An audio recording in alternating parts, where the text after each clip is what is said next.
Patrick Kluivert dijamin bahagia, sebab sang penyerang andalan Ole Romeni sudah pulih dari cedera.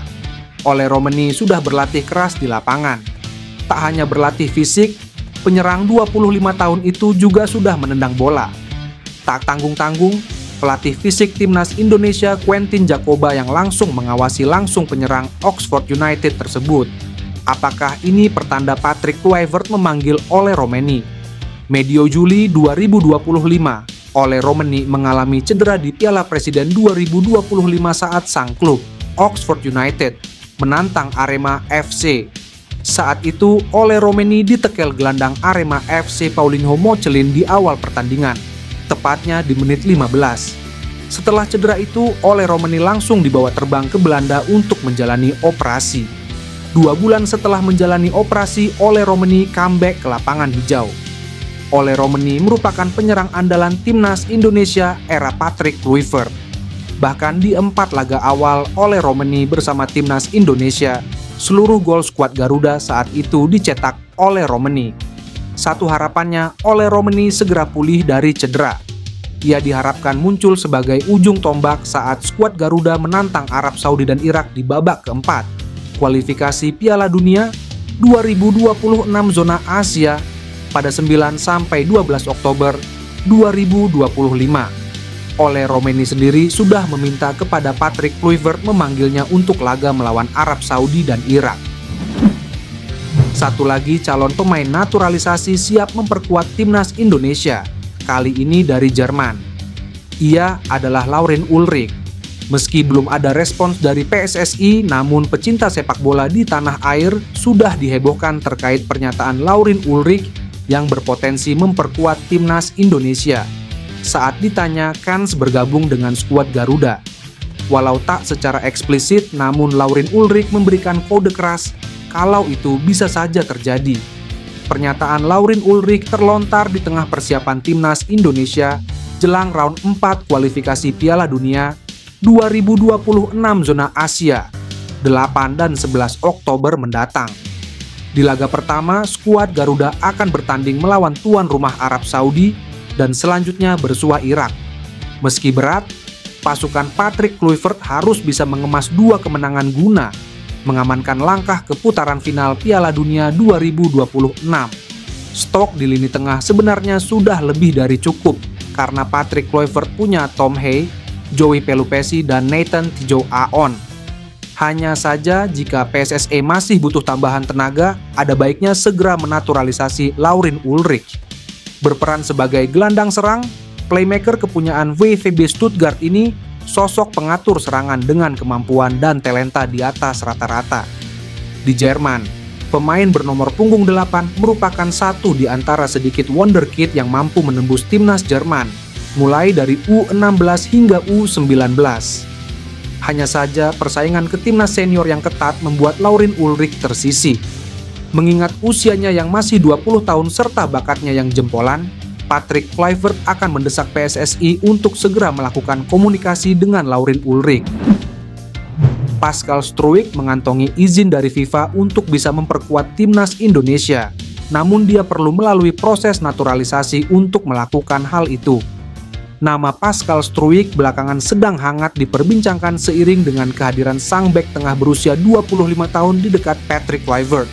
Mereka sempat tertangkap kamera berada dalam frame yang sama, dan itu menjadi perbincangan hangat belakangan ini. Sebab, Struijk merupakan pemain keturunan Indonesia yang besar di Belanda. Sejauh ini, dia belum pernah melakukan debut di timnas Belanda. Bek tengah berusia 25 tahun itu hanya pernah bermain untuk tim U17 Belanda dalam 3 kali kesempatan. Dalam sebuah wawancara pada 2020, Pascal Struijk pernah mengaku memiliki darah Indonesia dari sang kakek. Hal ini membuatnya eligible di mata FIFA. Mungkinkah kedatangan Patrick Kluivert dalam pertandingan Leeds United melawan Oxford United akan mengubah pemikiran Pascal Struijk? Untuk saat ini, keputusan sang bek tengah berusia 25 tahun tersebut masih belum bisa diketahui dengan jelas. Yang pasti, timnas Indonesia akan semakin tangguh jika memiliki pemain sekaliber Pascal Struijk yang punya nilai pasaran hingga 16 juta euro. Menurut Transfermarkt, jika dia bersedia dinaturalisasi, maka Struijk akan menjadi pemain termahal di skuad Garuda. Kabar bahagia datang dari pemain Taimans Indonesia, Ole Romeni, yang terlihat kembali menjalani sesi latihan usai cedera. Striker berusia 25 tahun ini terlihat kembali merumput melalui unggahan Instagram miliknya beberapa hari lalu. Melalui unggahan Instagram story-nya itu, terlihat Ole membagikan momen dirinya pertama kali ikut berlatih. Sebelumnya, striker Oxford United ini sempat mengalami cedera ketika menghadapi Arema FC di ajang Piala Presiden 2025. Lantas, akankah Ole Romeni kembali memperkuat timnas Indonesia?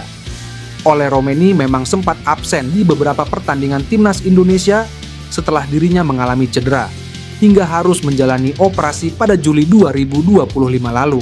Namun meski tak ikut bertanding, striker yang biasa disapa El Skena ini rupanya masih sering menjalani latihan di pusat kebugaran. Postingan Ole Romeni yang ia unggah menunjukkan Ole tengah berada saat dirinya berlatih di lapangan di Amsterdam. Postingan ini memberikan harapan bagi para penggemar bahwa ia bisa kembali memperkuat timnas di laga mendatang melawan Arab Saudi dan Irak. Pasalnya, kemampuan Ole soal penyelesaian akhir akan sangat membantu timnas Indonesia dalam meraih kemenangan di laga berikutnya. Roberto Mancini pernah membocorkan kelemahan Arab Saudi. Ia menilai mayoritas skuad Green Falcons kurang memiliki menit bermain bersama klub masing-masing.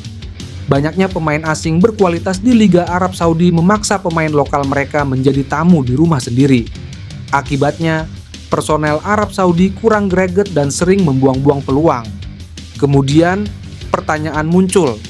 Apakah pernyataan Roberto Mancini pada 6 September 2024 relevan dengan situasi saat ini? Jawabannya masih relevan. Mayoritas pemain Arab Saudi merupakan pemain cadangan di klub masing-masing. Di sisi lain, mayoritas pemain andalan timnas Indonesia main reguler di klub masing-masing. Jay Ijes sampai-sampai menggeser kapten Sassuolo, Filippo Romagna, ke bangku cadangan. Selain itu, ada juga Kevin Dix yang menjadi bek andalan Borussia Mönchengladbach, Dean James, Joey Pelupessy, Emil Audero, hingga Calvin Verdonk. Belum lagi pemain-pemain seperti Tom Hay dan Eliano Regenders yang mulai rutin menjadi starter di klub barunya Persib Bandung. Miliano Jonathans yang kurang mendapatkan jam terbang di FC Utrecht mendapatkan menit tampil yang banyak bersama Jong Utrecht. Rutin bermain biasanya menambah kepercayaan diri para pemain. Hal itu terlihat dari Nathan Joe Ayeon dan Shane Patinama yang seperti terlahir kembali setelah menjadi pemain andalan di klub masing-masing. Jadi, apakah ini kesempatan timnas Indonesia untuk membungkam Arab Saudi? Duel melawan Arab Saudi digelar di King Abdullah Sport City, Stadium, Jeddah, Arab Saudi pada Kamis, 9 Oktober 2025 pukul 00.15 WIB.